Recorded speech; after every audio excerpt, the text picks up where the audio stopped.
The Awakening Protocol. The crystalline domes of Europa's last fortress shattered like frozen tears. Commander Sarah Chen watched through the observation deck as plasma fire carved through the ice, each blast bringing the hegemony's forces closer to humanity's final refuge. 3 years of war had reduced Earth's mighty civilizations to this. 8,000 survivors huddled beneath Jupiter's watchful eye.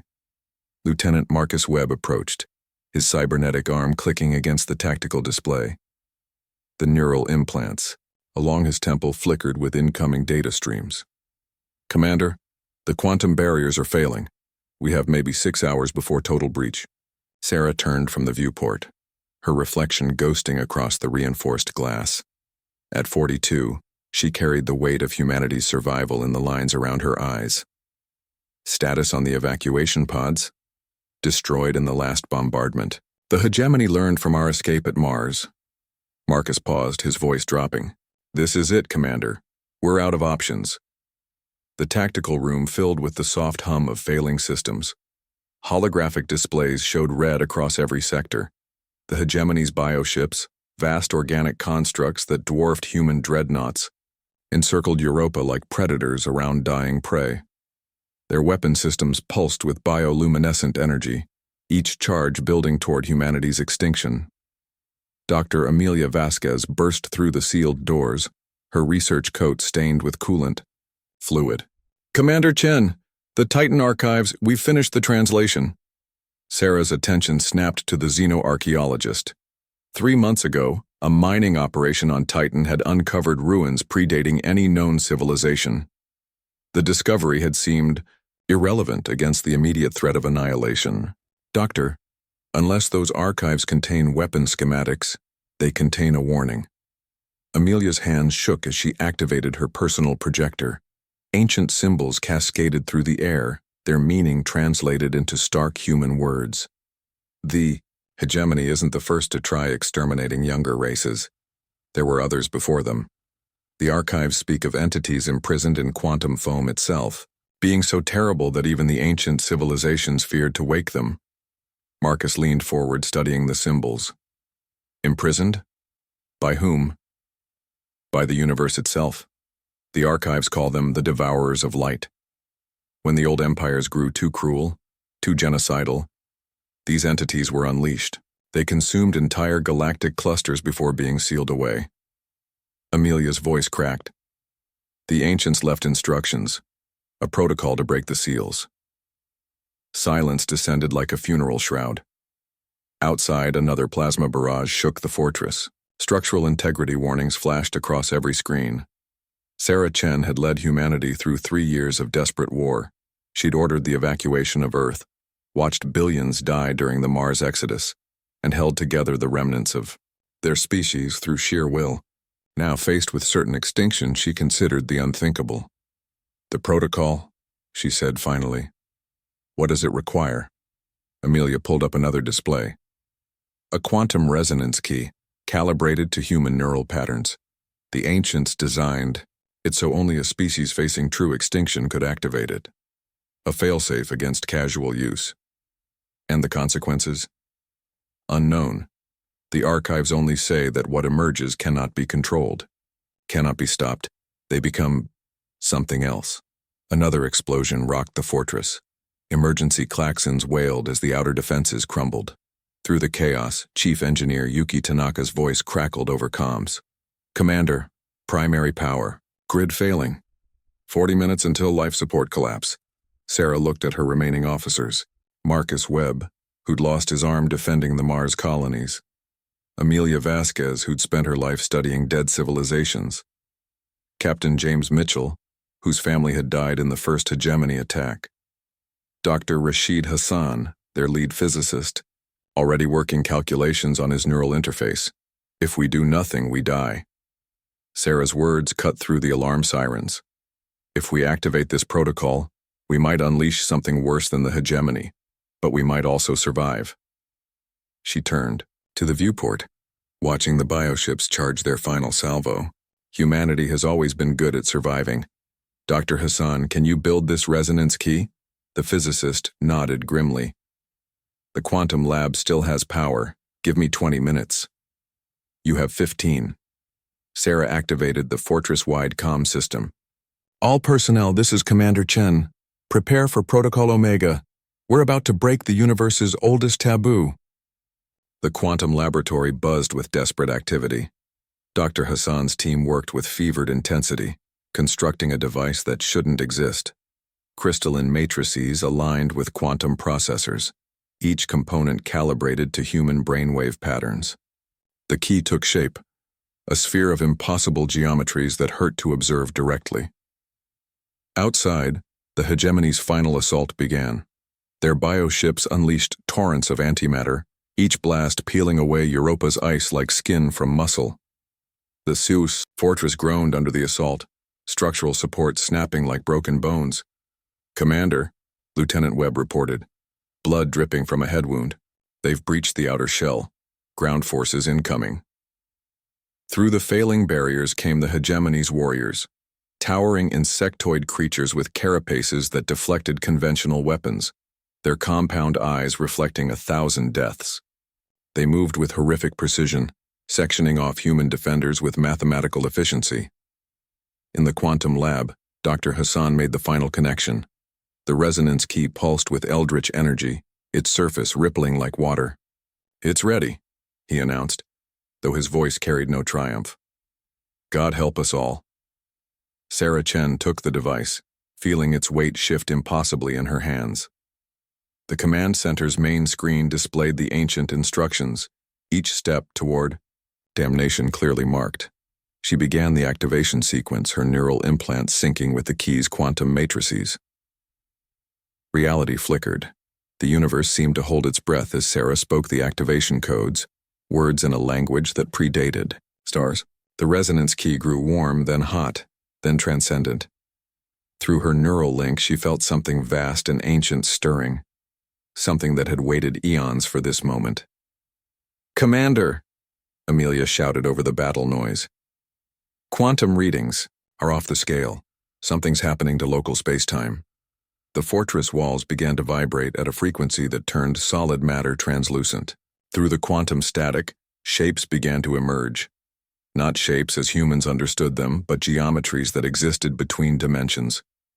The hegemony warriors paused their advance, their alien intellects recognizing a threat beyond comprehension. Sarah completed the final sequence. The resonance key dissolved into pure energy, flowing through her neural pathways like liquid starlight. For a moment, she touched something infinite, something hungry, something that had been waiting so very, very long. The seals broke. Reality tore open like paper. Through the wounds in spacetime came beings that defied description. They were darkness given form, entropy made manifest. The ancient texts had called them devourers of light, but that was only metaphor. They were the universe's immune system, designed to consume civilizations that grew too cruel. The first hegemony, warrior to encounter them, simply ceased. Not died, ceased. Its matter unraveled at the quantum level, every atom returning to the cosmic foam. The others tried to retreat, but the entities moved through dimensions the hegemony couldn't perceive. Sarah felt the connection through the resonance key's remnants. The entities weren't just weapons, they were judges. They tasted the timeline itself, experiencing every genocide, every extinction the hegemony had wrought. Their hunger grew with each atrocity discovered. But something else happened. Something the ancient warnings hadn't mentioned. The entities turned their attention to the humans. Through Sarah's neural link, they explored humanity's history. They witnessed our wars, our cruelties, but also our sacrifices. They saw soldiers throwing themselves on grenades to save comrades, parents starving so children could eat, scientists dedicating their lives to curing diseases. The entities paused. In all their eons of existence, they had never encountered a species quite like humanity. Violent, yes. Cruel, certainly. But also capable of breathtaking selflessness. A paradox that intrigued them. Through the quantum link, they spoke. Not in words, but in concepts that burned themselves into human consciousness. You are different. You suffer, yet you hope. You fall, yet you rise. You destroy, yet you create. We offer you a choice no species has been given before. Sarah felt the weight of cosmic judgment. What choice? Join with us. Become the universe's new arbiters. Hunt those who would commit genocide. Protect those who cannot protect themselves. The price is transformation. You will become as we are, neither fully matter nor fully energy, forever changed, forever vigilant. The command center fell silent, except for the distant sounds of hegemony, ships being unmade. Sarah looked at her people, the last remnants of humanity. They had activated the protocol expecting annihilation or salvation. They had been offered something else entirely. If we refuse? She asked. Then you remain as you are. We will destroy the hegemony and return to our prison. You will rebuild, perhaps. Or perhaps another empire will find you in 1,000 years. The cycle continues. Sarah closed her eyes, feeling the weight of humanity's future. They could remain human and vulnerable or become something else, something the universe itself would fear. She thought of Earth's burned cities, of Mars's shattered domes, of the children who would never grow old. When she opened her eyes, they glowed with stellar fire. We accept. The transformation began immediately. Human bodies became conduits for cosmic forces. Neural patterns expanded beyond biological constraints. What had been mere flesh became living equations. Consciousness elevated to Planck-scale perception. Across the fortress, humans screamed, not in pain, but in transcendence. They were dying as one thing and being reborn as another. The entities flowed through them, sharing eons of knowledge, countless civilizations' worth of experience. Marcus Webb watched his cybernetic arm dissolve and reform as pure energy. Amelia Vasquez felt her mind expand to encompass libraries of dead worlds. Dr. Hassan's consciousness merged with quantum mathematics, understanding the universe's hidden architectures. Outside, the hegemony fleet experienced judgment. Their bioships unraveled like dreams upon waking. The warrior species that had terrorized the galaxy for millennia discovered what true fear meant. They met their executioners and recognized familiar features beneath the cosmic transformation. Humans, or what humans had become. Sarah Chen stood at the center of the metamorphosis, no longer fully corporeal. She existed across multiple dimensions, simultaneously her consciousness a blazing beacon in the quantum foam. Through her new senses, she perceived the galaxy's wounds, every species the hegemony had destroyed, every world they had burned. The ancient entities spoke through her now, their voices harmonizing with human will. The sentence is death. But not just death, erasure. Your species will be forgotten, your achievements undone. Your very existence will become a cautionary tale whispered in the void. The hegemony's home systems began to dim, not destroyed, never having existed. The universe rewrote itself, editing out their entire timeline like a cosmic correction.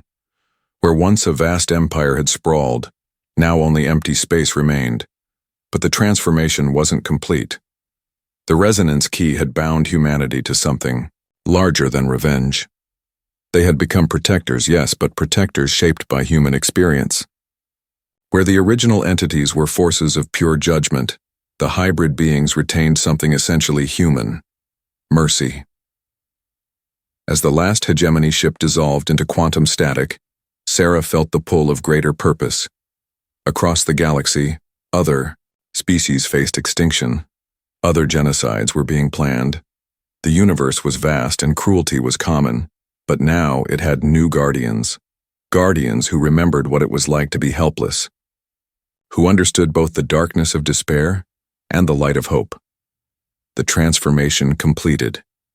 Where 8,000 humans had stood, 8,000 new entities existed.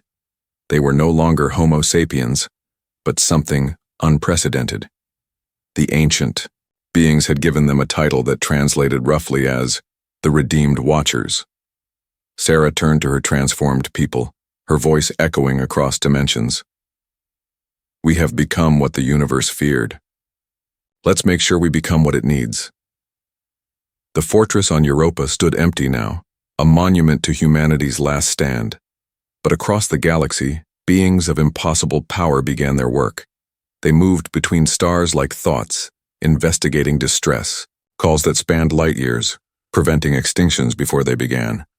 The universe had turned to the monsters the gods dreaded, and in doing so, it had created something entirely new. Monsters with conscience, destroyers with compassion, entities that served justice tempered by empathy. Humanity was extinct, but what they had become would endure until the last star burned out, guardians at the edge of forever. The monsters we became, the Valdari Consortium, detected the anomaly first. Their deep space monitoring stations registered impossible readings, an entire hegemony battle fleet vanishing between one quantum scan and the next. Not destroyed, simply gone, as if they had never existed. Consortium Admiral Kello studied the data through his 4 optical organs, his chitinous form rigid with concern. The Valdari had survived the galaxy's violent politics through careful neutrality and advanced warning systems. Now those systems screamed alerts about something that defied their understanding. Analysis? He clicked to his science officer. Unknown, Admiral. The quantum signature matches no known weapon or phenomenon. But there's something else. The officer's tentacles danced over the control interface. We're detecting massive space-time distortions moving through the sector. They appear to be searching.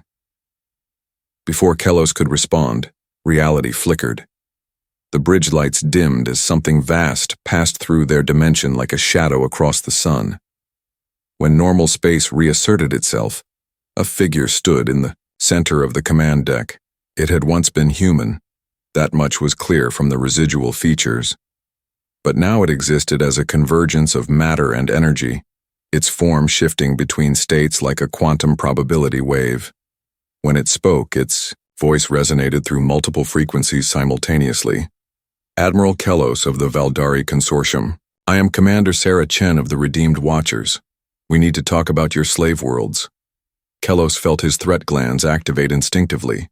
The Valdari had maintained their economic empire through indentured servitude of lesser species. For millennia, it was a practice they had refined to avoid the notice of greater powers. I don't recognize your authority. You recognize our power.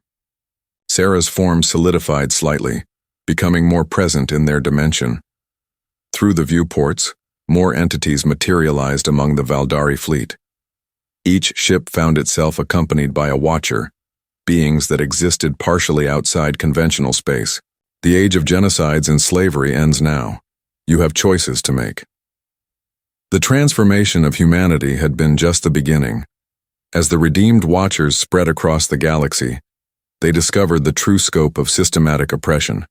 The hegemony had been the most visible evil, but countless other species practiced their own forms of cruelty. Through the quantum link that connected all Watchers, Sarah felt her people's experiences. Marcus Webb investigated the Thorian breeding pits where sentient beings were raised as food. Amelia Vasquez uncovered archives of destroyed civilizations on the rim worlds.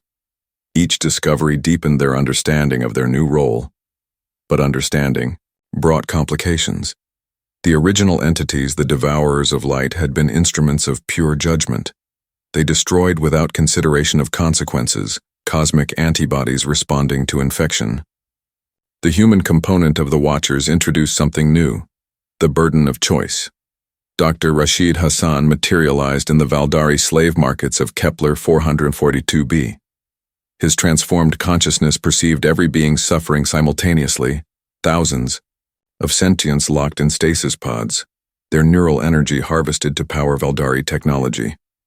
The original entities would have simply unmade the entire system. Instead, Rashid began to liberate. His form split into countless quantum echoes, each one deactivating a stasis pod, each one catching a falling body. The Valdari overseers tried to respond, but their weapons passed harmlessly through his distributed essence. You're making this harder than necessary, one of the original entities communicated through the quantum link. These ancient beings had merged with humanity but maintained their distinct perspectives. Complete erasure prevents future suffering and creates new suffering, Rashid responded, cradling a young Altarian whose wings had been clipped to prevent escape. Their families, their cultures, they deserve the chance to heal. This philosophical divide emerged across the galaxy. The human watchers insisted on selective intervention, precise justice that removed oppressors while preserving cultures. The original entities advocated for clean erasure, simpler, more efficient, less prone to unintended consequences. Sarah felt the tension through their shared consciousness. Standing on the bridge of the Valdari flagship, she made a decision that would define the Watcher's nature. Admiral Kellos, you have 1 standard hour to begin dismantling your slave infrastructure. We will oversee the process. Resist, and your species joins the hegemony in non-existence. And if we comply? Kellos asked, his compound eyes reflecting fractured images of the transformed commander. Then you survive. Changed, hopefully. Given the chance to become something better. Sarah's form flickered as she accessed deeper dimensional layers. That's what separates us from our predecessors. We remember being afraid. We remember hoping for mercy. The Valdari chose survival. Across their territory, slave markets closed. Stasis pods opened. Billions of beings discovered freedom for the first time in generations. The process was chaotic, sometimes violent, but it was process, not simple annihilation. Other species learned from the example. The Korvax theocracy, who had practiced ritual genocide as religious observance, reformed their doctrine overnight. The Zenith Collective ceased their expansionist wars. Fear motivated what morality had not. But the Watchers discovered that transformation came with unexpected costs. The quantum resonance that had birthed them continued to evolve. Each intervention, each judgment, changed them further. They were becoming more entity, less human. Marcus, Webb felt it first. While liberating a prison world in the Magellanic clouds, he found his emotional responses dulling. The anger that had driven him, memories of Mars, of lost comrades, faded into abstract concepts. He could still access the memories, but they no longer burned. We're losing ourselves, he communicated to Sarah across light years. Each use of power takes us further from what we were. Sarah, negotiating a ceasefire between 2 warring species, recognized the truth in his observation. The original entities were patient teachers, but they were also inexorable tied. Humanity's essence diluted with each cosmic intervention. Amelia Vasquez proposed a solution. The xenoarchaeologist had spent her existence studying how civilizations preserve their essential nature through change. We need anchors, she suggested during a quantum confluence where all watchers briefly merged consciousness. Something to remind us why we chose this path. They created the archive, not a physical structure but a quantum construct that existed in the spaces between dimensions. Every human memory, every act of sacrifice and kindness that had led to their transformation, preserved in crystalline clarity. Watchers could visit, immerse themselves in human experience, remember why mercy mattered. The practice became ritual. Before each major intervention, watchers would touch the archive, renewing their connection to humanity's dual nature. They remembered fear to appreciate courage. They recalled helplessness to value strength used wisely. 6 months after the transformation, the Watchers faced their greatest test. A coalition of elder races, species that had ruled vast empires for millions of years, united against the cosmic usurpers. They gathered in the galactic core where ancient megastructures harnessed the power of supermassive black holes. The Eternal Senate, as they called themselves, had noticed the pattern of interventions. They recognized the threat to established order. Species that had built their prosperity on the suffering of others saw their foundations crumbling. Senator Caesar Theta of the crystalline hegemony addressed the assembled powers through quantum communication, arrays that spanned parsecs. These entities claimed to serve justice, but they destabilized the natural order. The strong have always ruled the weak. It is the fundamental law of existence. The Senate's ultimate weapon was not military but philosophical. They broadcast across all frequencies to every inhabited world. The Watchers were human once. Humans, a species so violent they nearly destroyed their own planet multiple times. What right do such beings have to judge others? The message found receptive audiences. Species living in fear of Watcher intervention began to question. Who watched the Watchers? What prevented these cosmic entities from becoming worse tyrants than those they replaced? Sarah materialized at the galactic core, her form stretching across light years to address the Senate directly. Other Watchers emerged, from quantum foam, surrounding the ancient megastructures like stars orbiting a greater mass. You question our right to judge, Sarah's voice resonated through the Senate's communication arrays. But you misunderstand our purpose. We don't rule, we prevent. We don't conquer, we liberate. Pretty words, Senator Zeta responded, its crystalline form pulsing with charged particles. But power corrupts always. Eventually you will become what you fight. Sarah felt the weight of that accusation. Through the quantum link, she sensed her fellow Watchers' uncertainty. The Senate had struck at their deepest fear, that in becoming monsters to fight monsters, they would lose all restraint. The original entities stirred within the merged consciousness. Their response was simpler. Destroy the Senate, end the threat, continue the mission. But the human component hesitated, caught in the paradox of power used to prevent power's abuse. Dr. Hassan broke the deadlock. The physicist had spent his existence studying the mathematical frameworks that governed reality. Now he proposed something unprecedented. We submit to limitation. The concept rippled through Watcher consciousness. Limitation, artificial constraints on their cosmic power. Rules that even they couldn't break, hardwired into their quantum essence. We bind ourselves, Hassan continued, his form becoming more abstract as he manipulated fundamental equations. Our power becomes conditional. We can only act against active genocide, active slavery, active extinction events. We cannot prevent, only respond. We cannot rule, only intervene. The original entities recoiled from the proposal. It violated their nature as absolute forces. But the human Watchers understood. Limitation was not weakness but wisdom. Power constrained by principle became justice. Sarah made the choice for all of them. Using the resonance patterns that had created them, she began rewriting their fundamental nature.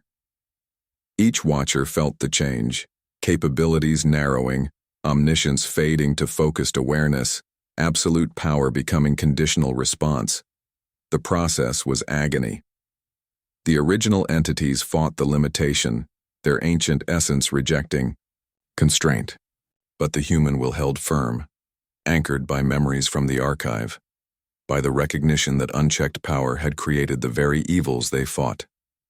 When the transformation completed, the Watchers were changed again.